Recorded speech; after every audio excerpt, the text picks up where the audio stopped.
One ineffective, very time-consuming way to learn is cramming. It may help you with short-term learning, but you won't have the information you need later on in college or in a career. On this planet, there are about 2 or 3% of people who can cram a day or two before a test and do well on that exam.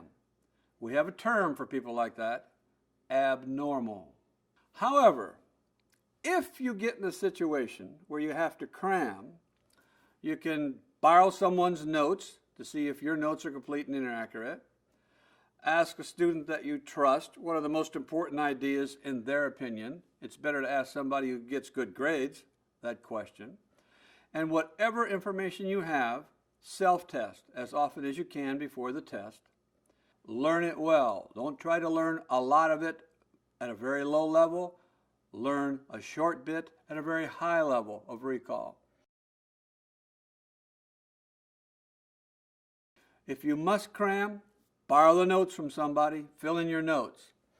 Ask a trusted student for the most important points. And then whatever information you have, self-test over and over and over. And then don't cram again.